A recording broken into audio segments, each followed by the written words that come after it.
No nosso último vídeo, falamos das primeiras impressões da Lei 14.151, que foi publicada no dia 13 de maio e que com apenas um artigo trouxe muitas questões para a gente. Essa lei determina que o empregador afaste das atividades presenciais as suas empregadas gestantes durante o período de pandemia. Mas como é que fica a situação desse empregador nesse novo cenário que de um dia para o outro se vê obrigado a afastar suas empregadas gestantes? Vamos pensar sobre isso? Vem comigo! Olá, eu sou Marina Marques, advogada trabalhista e professora de Direito e Processo do Trabalho. Como eu disse, no nosso último vídeo a gente trouxe as primeiras impressões dessa lei, a Lei 14.151, que determina que o empregador afaste das atividades presenciais as suas empregadas gestantes no período de pandemia. E o grande problema é que essa obrigação onera unicamente ao empregador, que se vê obrigado, de um dia para o outro, a afastar todas as suas empregadas gestantes. Existe alguma alternativa a esse empregador? Existe alguma coisa que ele pode fazer? Aqui eu confesso para vocês que no último vídeo, e aliás, se você não assistiu, o card está aqui, não deixe de assistir, que a gente traz as informações genéricas dessa lei. Eu tinha falado sobre isso, mas por algum motivo não apareceu na edição. Para você não perder informação, eu resolvi fazer um vídeo especificamente falando sobre o que o empregador pode fazer nesse caso. Então já deixa o seu like aí e vem comigo. E a primeira coisa que deve ser levada em consideração é: a lei obriga o empregador a afastar as empregadas gestantes durante o trabalho das atividades presenciais. Então não é uma faculdade, é uma obrigação do empregador. Ele não tem opção, ele tem que afastar as empregadas gestantes das atividades presenciais. E se a gestante quiser trabalhar de forma presencial? Não importa, ele deve afastar. E se a gestante já foi vacinada, já tomou as 2 doses da vacina, já está imunizada? Não importa, a lei não abre exceções, ele deve afastar a gestante, mesmo que a gestante não queira, mesmo que a gestante esteja vacinada. Ele deve afastar. Partindo dessa premissa que é obrigatório o empregador afastar as empregadas, agora a gente vai fazer as considerações sobre o que ele pode fazer, quais são as alternativas dadas ao empregador. E a primeira delas, a própria lei já traz no seu parágrafo único, que é a possibilidade dessas empregadas gestantes que trabalham de forma presencial passarem a exercer o seu trabalho de forma remota, à distância. Até porque a lei não proíbe o trabalho da gestante em momento nenhum, até porque gravidez não é doença. O que a lei proíbe é o trabalho, a atividade presencial. Ela recomenda que o empregador coloque essa empregada em teletrabalho, em trabalho remoto ou qualquer outro tipo de trabalho à distância. Então, a primeira hipótese, a primeira alternativa do empregador é passar essa empregada que exerce as suas atividades de forma presencial a exercer essas mesmas atividades de forma remota, à distância, teletrabalho ou qualquer tipo de trabalho longe do estabelecimento do empregador, dentro ali da casa dela, home office, aí você escolhe a nomenclatura que se adequa ao caso concreto. Só que aí surge o primeiro problema, porque nem todas as funções podem ser realizadas à distância. Existem funções, atividades, como por exemplo, a frentista de posto de gasolina, uma fisioterapeuta, dentista, motorista, recepcionista. Várias funções só podem ser realizadas de forma presencial, não podem ser realizadas à distância. E aí, o que o empregador faz se ele não pode colocar a sua empregada gestante em regime de teletrabalho ou outro trabalho à distância qualquer? A primeira coisa que ele pode pensar, já que ele não pode colocar, a função dessa gestante não pode ser exercida à distância, é tentar trocar a função. A CLT permite, inclusive, que ele altere a função dessa empregada, desde que seja algo que ela consiga fazer. Então, por exemplo, a recepcionista gestante, que só pode ser recepcionista no local de trabalho. Como ela vai trabalhar à distância? O empregador pode trocar a função, passa ela para uma função administrativa que pode ser realizada à distância. E assim, ele consegue resolver esse problema. Mas também nem sempre isso vai poder ser feito. Existem algumas funções e algumas profissões que não tem como sequer o empregador mudar a função da empregada para realizar esse trabalho à distância. Basta você pensar no caso da empregada doméstica. Empregada doméstica, o empregador doméstico vai fazer o quê? Ele não pode fazer a empregada doméstica trabalhar remotamente, exercer a função de doméstica remotamente. Óbvio que não.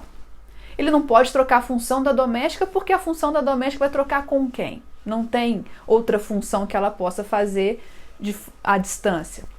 Ele pode pedir para ela realizar algumas funções, por exemplo, lavar a roupa de casa, cozinhar, passar a roupa, mas mesmo assim, ele vai ter que continuar pagando o salário e ainda vai ter mais oneração, porque ela não pode, ela vai lavar a roupa, mas quem é que vai levar e trazer a roupa? Ele vai ter o gasto com levar, trazer. Então, assim, também, em alguns casos, essa solução não vai se aplicar. Então, existem algumas atividades, e não são poucas, que o empregador não pode colocar diretamente a empregada trabalhando à distância. Ele não pode afastar, trocar a função dessa empregada para ela que exerça uma outra função à distância. E aí, como o empregador faz nessa situação? Na impossibilidade da adoção do trabalho à distância, a empregada gestante vai ter que ser afastada de qualquer forma e sem prejuízo da remuneração, conforme determina a lei. Ou seja, ela vai ficar numa espécie de licença remunerada. Ela não vai prestar serviços, mas vai continuar recebendo o seu salário. É como se ela estivesse à disposição do empregador. Ela fica de casa, recebendo o salário como se fosse uma licença remunerada. É bom lembrar que o contrato dela não está suspenso, ele está interrompido, até porque ela continua recebendo o salário. Então, o contrato não está suspenso. Qualquer falta que ela cometer nesse período pode ensejar uma justa causa. Inclusive, por exemplo, se ela for flagrada numa escuna, lá numa praia, com um monte de gente numa aglomeração. Ela tem que cumprir o isolamento social, que é para isso que é a finalidade da lei, não para ela tirar férias fora de hora. Então, partindo desse princípio que o empregador não pode tem que afastar, não pode colocar o trabalho à distância, não pode trocar a função para que ela exerça uma outra função à distância, ele precisa afastar do trabalho e vai continuar pagando a remuneração, porque a lei estabelece sem prejuízo de remuneração. E aí o que ele pode fazer? Aí entra a fase de minimizar os prejuízos. E ele vai começar a pensar nas medidas provisórias 1045 e 1046. Sobre a medida provisória 1045, eu preciso fazer algumas considerações. Aliás, nós temos um vídeo bem completo falando da medida provisória 1045, tá aqui no card, se você não assistiu, assista para entender melhor o que eu vou te explicar agora. Mas essa medida provisória é aquela que permite a suspensão dos contratos de trabalho ou a redução proporcional de salário e jornada dos empregados no momento de pandemia, e aí em substituição ao salário, a parte que foi reduzida, o empregador recebe o benefício emergencial que é pago pelo governo. O empregador, nessa situação que ele fica diante da possibilidade da impossibilidade de contar com o trabalho presencial da sua empregada gestante, não pode colocá-la no trabalho remoto, ele vai ter que afastar, vai ter que pagar a remuneração, ele vai começar a pensar nas alternativas. E a primeira delas é essa medida provisória. Mas em relação à redução proporcional de salário e jornada não pode ser aplicada, por uma razão óbvia. A redução de salário e jornada não impede que a empregada vá ao estabelecimento do empregador prestar seus serviços, ela apenas reduz a jornada. Então a intenção da lei não é deixar a gestante em casa, protegida do vírus, em isolamento social? Sim. Então não é compatível a redução de salários e jornadas, proporcionalmente como determina a medida provisória 1045. Mas, por outro lado, é possível sim que o empregador se utilize da medida provisória 1045 para suspender o contrato de trabalho dessa empregada gestante. Mas sobre a suspensão, eu preciso chamar a atenção de vocês para 2 pontos. O primeiro deles é que a medida provisória 1045 estabelece que para a suspensão do contrato de trabalho é preciso da anuência do empregado, ou seja, ela é feita mediante um acordo. Então, o empregador só pode suspender o contrato da empregada gestante se a empregada gestante concordar. E ela pode concordar ou não, até porque aqui ela tem nas mãos a faca e o queijo. Por quê? A lei determina que ela seja afastada. E se ela não puder exercer suas atividades de forma remota, que ela fique em licença remunerada, que ela fique sem prestar serviço à disposição do empregador, recebendo o salário. Então ela pode optar, ou ela entende, compreende a situação do empregador e aceita o acordo, para suspender o seu contrato e receber o benefício emergencial, ou não, ela está no direito dela de não aceitar, quer continuar recebendo a sua remuneração de forma integral. Ela pode? Pode. Porque tem um detalhe. Lembrem que a gestante tem estabilidade no emprego. Então o empregador, no primeiro momento que ele leva aquele susto com a lei, ele pensa, vou demitir minha gestante. Vou demitir porque ela não tem essa dor de cabeça. Não pode demitir. Ela tem estabilidade. Até pode, desde que pague a indenização correspondente até o 5º mês após o parto. Se você quiser arcar com esse custo, pode dispensar, não tem problema. Mas não é inteligente fazer isso. O empregador não pode dispensar porque ela tem estabilidade. Então o que ele vai fazer? Ele vai pensar em suspensão. Ela pode aceitar ou não. Então lembrem, a suspensão depende da anuência da empregada. E ainda tem o segundo ponto que também tem a ver com a estabilidade.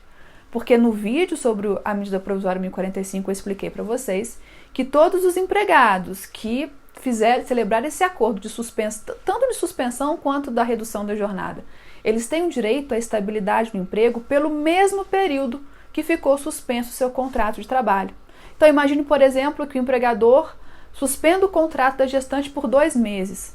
Essa gestante vai ter estabilidade no emprego por 2 meses assim que ela voltar ao trabalho. Mas lembrem, além dessa estabilidade de 2 meses, ela também tem a estabilidade da gestante e vai somar os 2 períodos estabilitários. Então o empregador precisa pensar bem se ele vai conseguir arcar com isso no futuro. Ele precisa ver se é arriscado, se não é, se vale a pena o risco e tomar uma decisão. Mas o empregador pode pensar também em adotar as medidas que vêm lá elencadas na medida provisória 1046. Essas medidas que vêm, das medidas provisórias 1046, elas são unilaterais, ao contrário da MP 1045, que precisa de um acordo entre as partes, que precisa da anuência do empregado. As medidas lá da MP 1046 não precisam da anuência do empregado, elas são unilaterais. Então, o que o empregador pode fazer, por exemplo? Antecipar as férias do empregado. Temos vídeo sobre antecipação de férias aqui. O empregador pode antecipar as férias da sua empregada gestante, lembrando que essa antecipação, ele pode antecipar 30 dias de férias, independente se o empregado adquiriu ou não o direito às férias. O empregador pode antecipar o primeiro período de férias e pode, por meio de um acordo com a gestante, nesse caso, acordar e antecipar períodos sucessivos de férias. Ele pode antecipar mais um período de férias, mais outro período de férias, desde que aí tenha, sim, a anuência da empregada. Então, a primeira hipótese que o empregador pode pensar, no caso da medida provisória 1046, é a antecipação de férias. Outra possibilidade que a MP 1046 dá ao empregador, a adoção de banco de horas. Também temos um card aqui, um vídeo falando só sobre o banco de horas. O empregador pode adotar o banco de horas? Pode. Então, nesse primeiro momento, ela fica em casa, recebendo e vai computando no banco de horas. Quando ela retornar ao trabalho, essas horas que ela ficou inativa, que ela ficou à toa, depois ela paga trabalhando todas essas horas que ela ficou em casa sem trabalhar, ela paga trabalhando e sem o direito de receber horas extras. Também é uma hipótese. Tanto a antecipação das férias quanto o banco de horas, eles vão ser soluções que podem ser que aliviem muito ou pouco, dependendo do estágio gestacional que a mulher se encontra. Se ela tiver, por exemplo, de 8 meses, o empregador pode suspender as férias. Pode antecipar as férias dessa empregada. E aí não vai ter tanto impacto. Mas imagina, por exemplo, se ela está no primeiro mês de gravidez. Aí o impacto vai ser grande. Há quem defenda a possibilidade de judicialização nesse caso, com base na Convenção 103 da OIT, no seu artigo 4º, item 8, que diz que o empregador não pode ser onerado nessa situação. Mas essa convenção ela tem um problema prático para quem defende essa possibilidade. Primeiro que os tribunais não têm adotado muito as convenções da OIT na prática. Mas, além disso, essa Convenção 103, no seu artigo 4º, item 8, ela não diz de quem seria a responsabilidade, então. Seria do Estado? Quem que vai arcar com esses custos? A Convenção só diz que não é o empregador, mas não diz quem vai arcar. Para o Estado arcar, a gente sabe que precisa ter uma fonte de custeio, sob pena de ser inconstitucional. Então, é um problema de fato. Não sei se essas ações lograriam êxito futuramente. Vamos aguardar. De qualquer forma, pode até ser que o presidente emita uma medida provisória, né? Por exemplo, enquadrando as gestantes dentro das possibilidades de recebimento do benefício emergencial, que a gente também falou no vídeo da medida provisória 1045, que é aquele pago quando o contrato está suspenso ou a jornada está reduzida.